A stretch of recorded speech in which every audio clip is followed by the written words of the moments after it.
बीमा क्षेत्र में विदेशी प्रत्यक्ष निवेश बीमा क्षेत्र में विदेशी प्रत्यक्ष निवेश को 74% से बढ़ाकर 100% किया जाएगा। ये संवर्धित सीमा उन कंपनियों के लिए उपलब्ध होगी जो भारत में संपूर्ण प्रीमियम का निवेश करेंगी। विदेशी निवेश से संबद्ध मौजूद सीमाओं और प्रतिबद्धताओं की समीक्षा की जाएगी और उन्हें सरलीकृत किया जाएगा।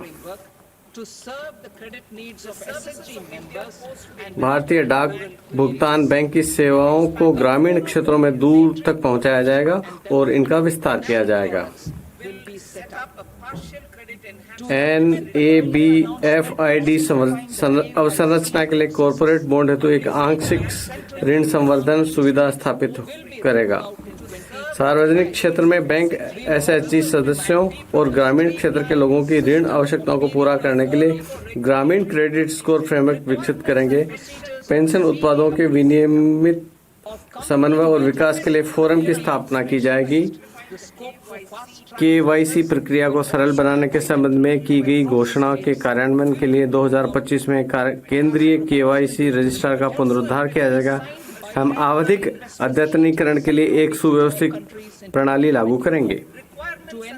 कंपनियों के विलय के लिए त्वरित अनुमोदन संबंधी आवश्यकताओं और प्रक्रियाओं को तर्कसंगत बनाया जाएगा। शीघ्र विलय के दायरे में भी विस्तार किया जाएगा और प्रक्रिया को सरल बनाया जाएगा। अंतरिम बजट में ये प्रस्तावित हमने वर्ष 2024 में 2 देशों के साथ द्विपक्षीय निवेश संधियों पर हस्ताक्षर किए। सतत विदेशी निवेश को बढ़ावा देने और फर्स्ट डेवलप इंडिया की भावना से मौजूद मॉडल BIT का पुनरुद्धार करके इसे और अधिक निवेश अनुकूल बनाया जाएगा। विनियामक सुधार पिछले 10 वर्षों के दौरान वित्तीय और गैर वित्तीय सहित विभिन्न पहलुओं में हमारी सरकार ने व्यवसाय करने की सुगमता के प्रति दृढ़ प्रतिबद्धता दिखाई है। हम ये सुनिश्चित करने के लिए संकल्पित हैं कि हमारे विनियमन प्रौद्योगिकी नवाचारों और वैश्विक नीतिगत विकास के साथ सामंजस्य स्थापित करें। सिद्धांत और विश्वास आधारित एक सरल विनियामक फ्रेमवर्क से उत्पादकता और रोजगार में वृद्धि होगी। इस फ्रेमवर्क के माध्यम से हम पुराने कानूनों को के तहत बनाए गए विनियमनों को अद्यतन करेंगे। 21वीं सदी के लिए उपयुक्त इस आधुनिक, लचीली, जन उपयोगी और विश्वास आधारित विनियामक फ्रेमवर्क को विकसित करने के लिए मैं 4 विशिष्ट उपायों का प्रस्ताव करती हूँ। सभी गैर वित्तीय क्षेत्र संबंधी विनियमनों, प्रमाण, लाइसेंस और अनुमतियों की समीक्षा करने के लिए विनियामक सुधार हेतु उच्च स्तरीय समिति गठित की जाएगी। समिति से 1 वर्ष के भीतर अपनी सिफारिश प्रस्तुत करने की उम्मीद होगी।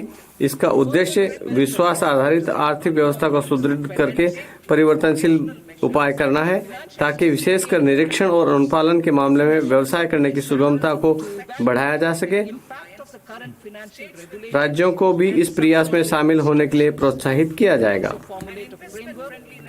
प्रतिस्पर्धी समन्वित संघवाद की भावना को आगे बढ़ाने के लिए वर्ष 2025 में राज्यों का निवेश अनुकूल सूचकांक शुरू किया जाएगा।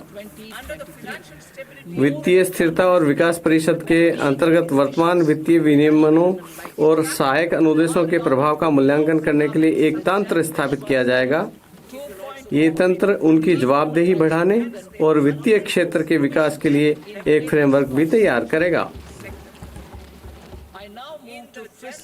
जन विश्वास अधिनियम 2023 में 180 से अधिक कानूनी प्रावधानों को गैर आपराधिक घोषित कर दिया गया था।